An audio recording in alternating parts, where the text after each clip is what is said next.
Good day, teachers. I am Nor Hanifa Dibansa. In continuation of Ma'am Aslea's report, I will be presenting my assigned topic through a video presentation also. Unfortunately, I am unable to present live as it is the last few days of Ramadan and every night holds special significance for us Muslims. I hope you understand and I truly appreciate your consideration. So let us proceed to another important concept when interpreting test scores. So the next one is observation. Score interpretation relies on the assumption that the measurement procedure used to assign the score is accurate and consistent with the defined process. So score interpretation depends on accurate procedures. So when we interpret a score, we base that interpretation on the idea that the process used to assign the score was accurate. So this means the way the test is designed, the questions asked, and how the answers are scored must all follow a consistent, defined method. Next, procedural evidence. Proof that the test and scoring were conducted properly according to the established procedure.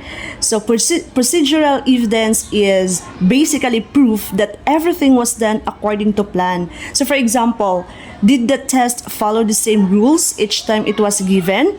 Was the scoring key used correctly? All these factors help us trust the score we are interpreting.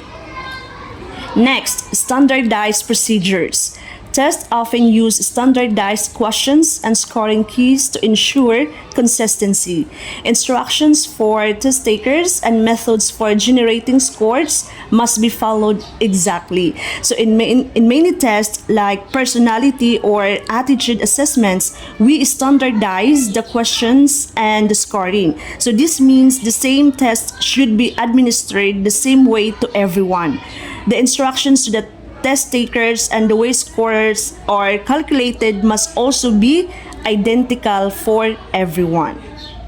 To sum up, following the standardized procedures during testing and scoring is essential. If these steps are skipped or done incorrectly, the interpretation of the score becomes questionable. This is why procedural evidence showing that everything was done correctly is key to making valid interpretations. Now let's talk about generalization, which is a critical part of interpreting test scores. Now, what is generalization? It involves drawing conclusions about a broader set of observations based on a specific test result. For example, John got a 60 on the test. Instead of mentioning details like the exact date, test form, room, or score. Why generalization matters? This helps us generalize test results beyond the specific situation. So instead of saying John got a 60 on Form A of the test on May 6 in room 201, we simplify it to John got a 60. This makes the interpretation more flexible and applicable to a range of situations. Next, key assumption invariance. The result should stay relatively the same even if conditions change. Example, different test forms, locations, or scorers. For example, even if the test is taken in different room or by a different person, the result should not change drastically as long as the measurement process is the same. So this means that the test results should stay fairly consistent across different conditions. Next, reliability is necessary condition for validity. Generalization is a core element of score interpretation, but reliability alone does not guarantee validity. There are other factors in the interpretive process. So, reliability is a key part of validity. The idea that the score really measures what is supposed to measure. However, reliability alone is not enough to confirm the validity of a score. While generalization is crucial, it is just one piece of the puzzle when interpreting a test score. In summary, generalization helps us make sense of test scores beyond a single instance. We assume that the results reflect a broader trend and are consistent across different situations. To back this up, we rely on reliability and generalizability studies to show that the score holds true in a variety of circumstances. Now let's dive into extrapolation, which is another important concept when interpreting test scores. What is extrapolation? It involves drawing conclusions about behaviors or abilities that go beyond what is directly measured in the test.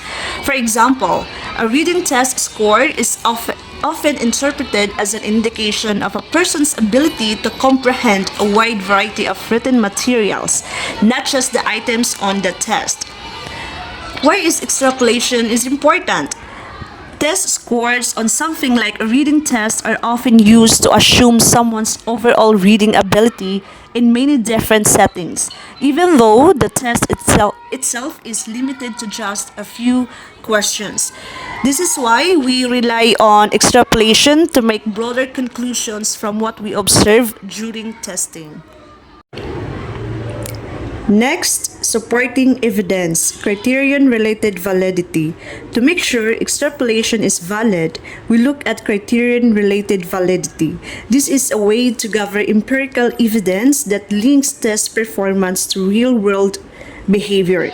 So if there's a strong relationship between how well someone does on a test and how they perform in real-life situations, the extrapolation is more likely to be accurate.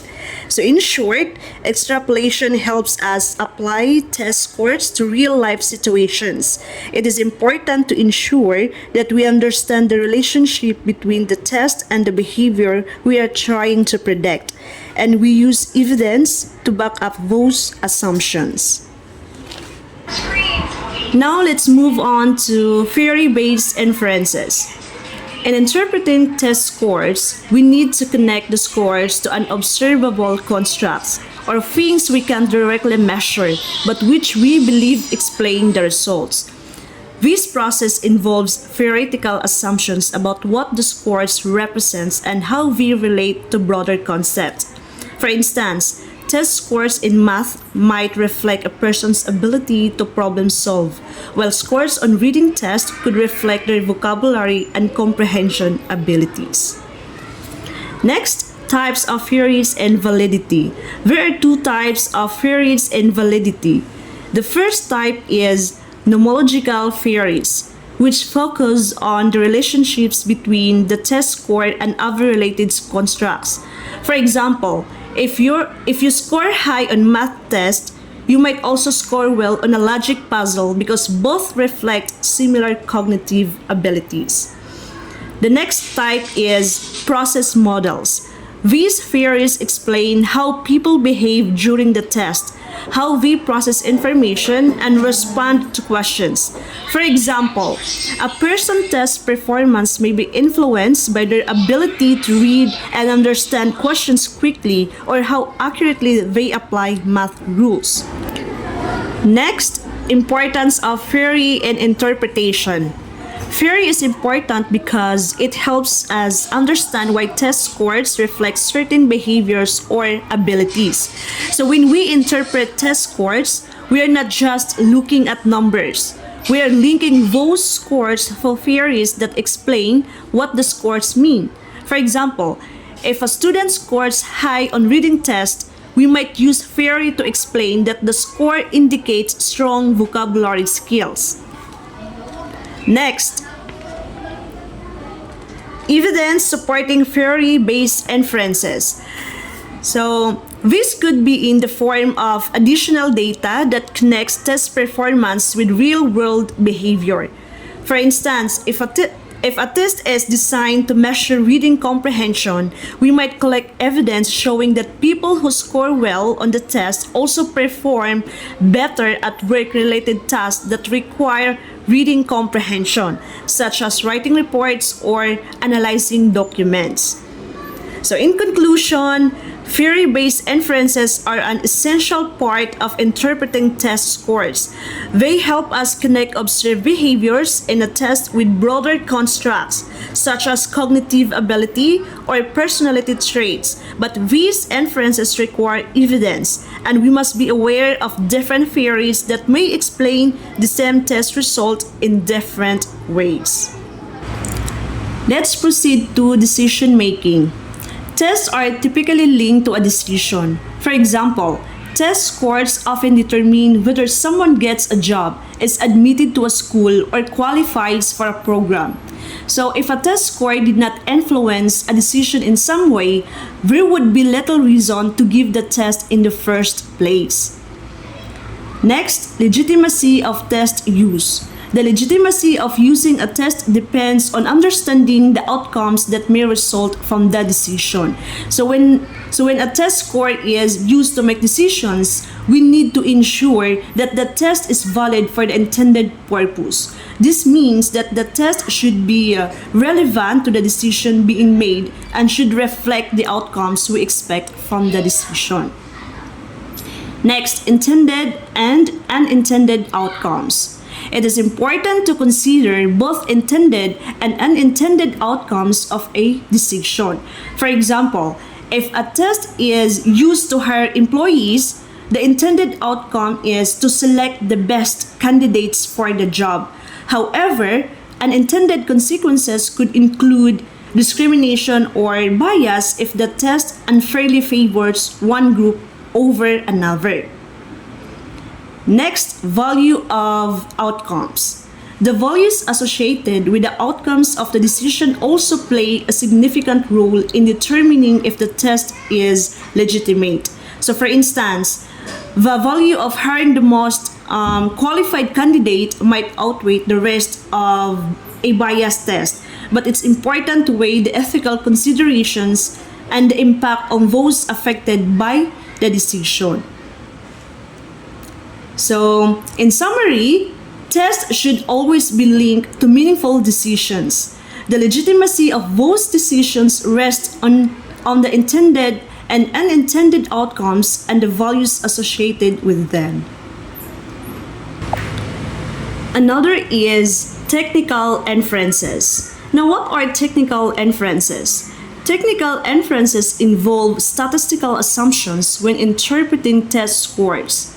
They ensure the test scores are comparable and reliable. So, technical inferences refer to the behind-the-scenes statistical methods used to ensure that the results from different test forms or different testing conditions are meaningful and fair. So, these assumptions help in interpreting the test score accurately. Next is equating test scores. When different versions of a test are used, like Form A and Form B, scores need to be adjusted so that they can be compared fairly. So this relies on statistical models to ensure both forms measure the same ability level. Next is item response models.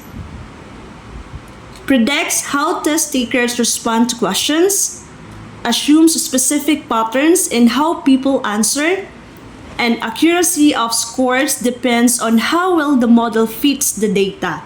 So item response models predict the likelihood of a person answering a question correctly based on their ability. So these models assume patterns in answers, and the accuracy of the test scores depends on how well the model fits the actual responses. Next, consequences of wrong assumptions. So if the assumptions behind statistical models are wrong, test scores may not be accurate. Unfair decisions can be made in hiring or admissions.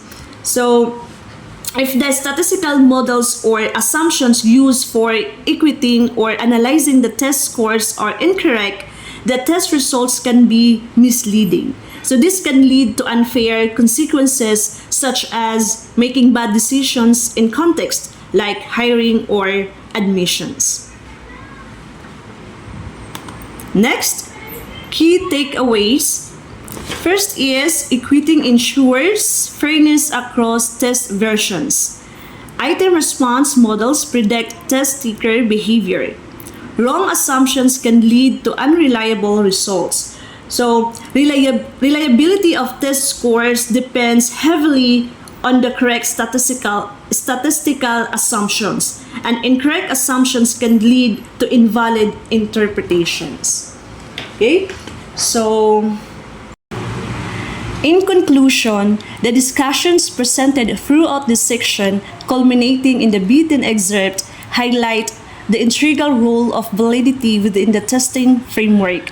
While the complexities inherent in validation arguments are numerous, they reinforce the critical need to consider both the ethical and inferential dimensions of validity in test construction and application. By maintaining a focus on validity, we ensure that assessments not only measure with precision, but also align with ethical standards and pragmatic objectives. So, as Parkhurst 1922 asserts, prioritizing validity in a design process facilitates the attainment of optimal outcomes, thereby underscoring the importance of a rigorous, argument-driven approach to test validation. That would be all, teachers. Thank you for your time and attention, and once again, good evening.